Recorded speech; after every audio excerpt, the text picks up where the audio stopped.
I don't know, man. I got to get it going on. You know what you got to do, man? You got to make a video once every 3 weeks. Once every 3 weeks. You can't, maybe once every 2 weeks, but can't do it more frequently than that. Not at this stage of my career, because I don't feel I'll be making a contribution if I do them too frequently. However, I do believe it's important to do these video essays once every 2 or 3 weeks to get my mental reps in, to get my strength in, and I do get some meaningful connection with the community with these videos. Here's what I want to talk about today. So every day for 3 months, I've posted on my blog, Cinemorphosis.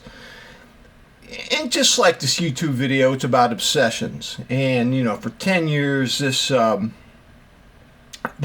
video has been about my watch obsession. And for mental health reasons and for happiness reasons, I slowed down. I don't flip like I used to. But, you know, I still have obsessions. I have quite an obsessive personality.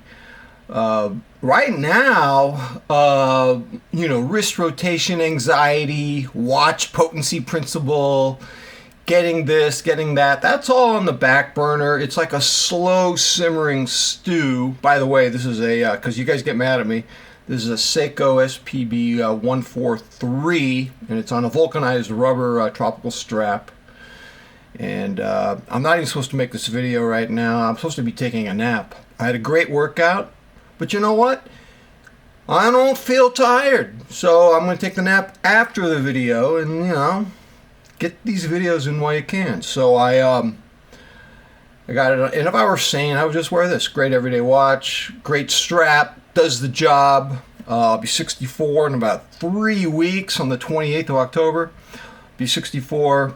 And my obsessions have changed. I've been able to process a lot of those obsessions on my blog. I still want to make the YouTube videos, even though I'm not buying watches, man. I don't have watch content.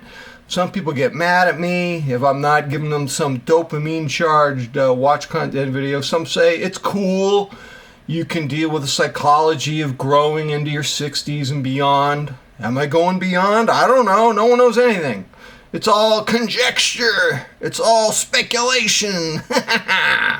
So, yeah, I do take myself too seriously. And so I can process enough experience, I think, to compose a video essay about once every 3 weeks. You know, when I started the blog, because what happened was my old blog, TypePad, they killed it. It was called Herculage. They just killed it. They killed it for everybody. So I migrated some content over to Cinemorphosis, and here was my original hope. I was hoping that the material on Cinemorphosis would fuel my YouTube video essays, but it didn't happen. It didn't happen. It's like the part of the brain that writes and the part of the brain that gives a video presentation. Those are different conference rooms. They don't meet. There's no meeting. There's no cooperation. There's no concert. They're isolated. They're in their little separate silos. And I was kind of frustrated with that. I was going, dude, you're writing on Cinemorphosis every day for 6 months, and you're not making as much YouTube content. Granted, you don't have watches to talk about. So I only have 7 watches. I really only wear 4 of them. My 3 best watches I rarely wear. I wear them occasionally. I have 3 SLA watches, the 055, 023, and 051. I've got them on dive core straps. The dive core is FKM. I don't mind wearing it a little bit here and there, but I'm kind of waiting for the non-FKM dive cores to come out. Those are the only straps I really like on those 3 SLAs, so just kind of as a little fun experiment. As you know, I don't take the watch hobby that seriously. What are you looking at, McMahon? You take it so seriously, you're going to have a nervous breakdown. Anyways, as a fun experiment, I'm just kind of rotating 4 watches that are not on FKM. This one, my Coast Wave Diver, my Captain Willard, my Tuna. And you know what's crazy is that's a heavy lift. I can barely rotate 4. 4 feels like a big collection. I don't even know how I do with 7. Some of you guys have 12, 42. I don't know how you do it. God bless you. God bless America. I don't know how you do it. I can't do it. I can barely have 7 watches. So my obsession as I've entered this new era of my existence, I do feel like I did cross the Rubicon. There was a band called Rubicon in the 70s. They had a hit song. But I don't know, man. I'm more obsessed with my misalignment with the modern world. So here's what's happened in the last couple weeks. Bought a LG TV, OLED, nice TV. Bought it for the living room, so I had to do some TV switches, TV rotation anxiety. I took the Samsung that was in the I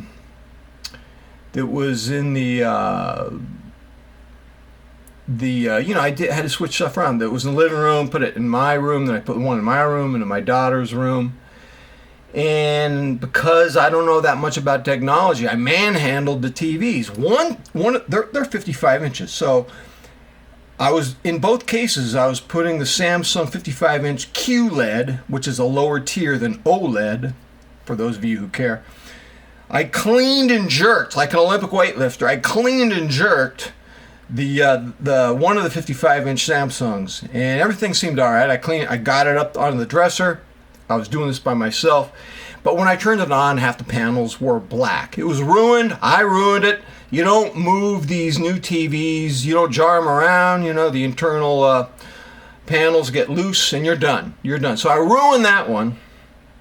And so I said, all right, I'm going to put this in the e-waste part of my office, and I'm going to get the one that I put in my daughter's room back in my room, and she's going to have to take the old, like 11-year-old LG TV, which still runs great because we have it hooked up to a Roku. Roku will save your TV. I'm not doing an ad for Roku, just had to tell you that. So as I'm grabbing the Samsung that I gave to my daughter that I was going to put back in my room, my thumb went right into the LCD panel. Right in it. Boom! Dude, you broke 2 TVs in one day. Luckily, my buddy Pedro is an engineer. His work site, they take e-waste. I just drove it to his house across town, put it in his car. Dude, you saved me, man. My wife didn't even want to see these TVs that I busted. So the LG is working great in the living room. Ended up buying another Roku TV. My wife showed me, here's how we're going to be gentle, dude. We're not manhandling stuff. You're not Herman Munster on the Munsters. You're going to be gentle. You're going to show some finesse, which I did. But I broke 2 TVs. And then there was another. So right after I get through this, my garage door, I closed it, and my daughter and I were washing the clothes and went, yeah, boom. My daughter goes, that didn't look good. Well, I think it broke. It's 25 years old.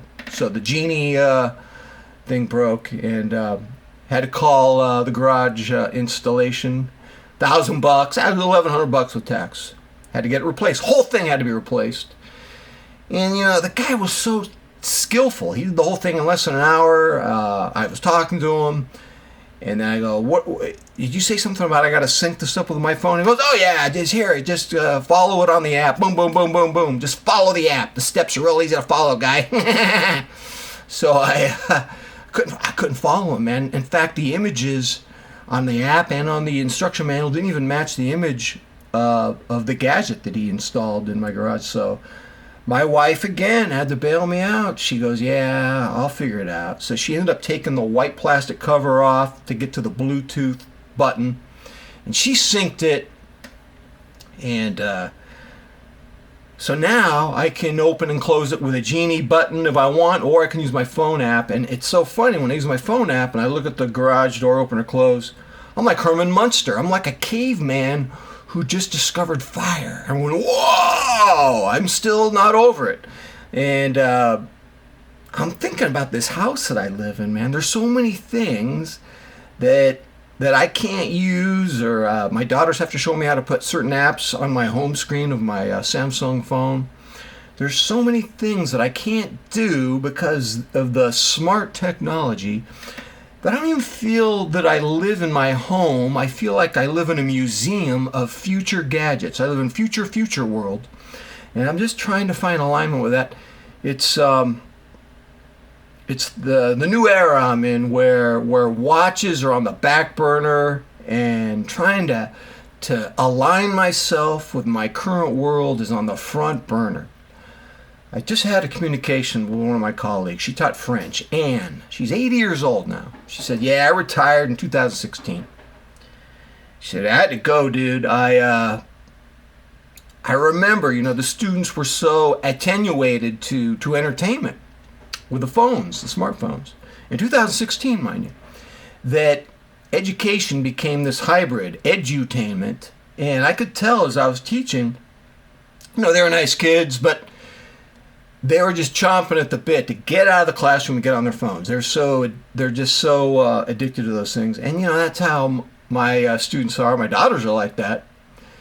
Even in classes where they have to surrender their phones. Surrender your phone, young lady. They got to surrender the phone, but they just want the class to end so they can get back on the phone. And so my colleague said I had to get out, and here I am. 9 years later, a pandemic later, it's even gotten worse. And so I have to be even that better in the classroom. And it's not easy, man. So what I'm trying to say is this. The effort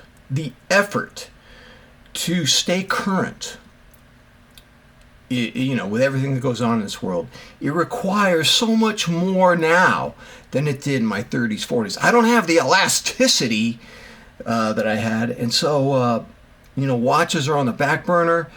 It takes me about 3 weeks to process everything I'm going through so I can make a video presentation. I don't even know if the video presentation is still viable or if I should still do it. I know that YouTubers are a lot younger than I am.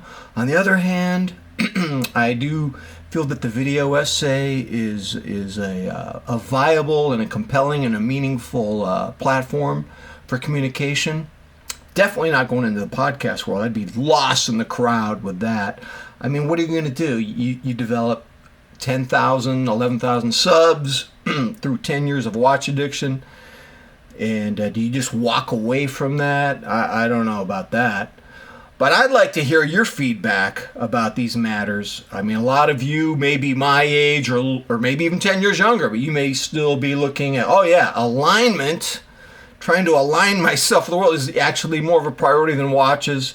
And I can see your trajectory, McMahon. I can see that how flipping watches and having a collection that was too big, it started backfiring. And I'm glad you warned us of it, and I'm glad you're processing that. For some of us who are a little younger, a little earlier in the watch hobby journey.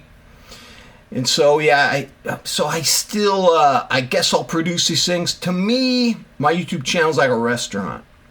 If enough people show up to the restaurant, I'll keep it open. But if it slows down, if I'm just sitting there behind the white linen tablecloth, staring out the window, looking at the rain, humming a Gilbert O'Sullivan song about being alone again naturally, maybe I'll close shop. So, all right, it's time for my power nap, as I tell my daughters.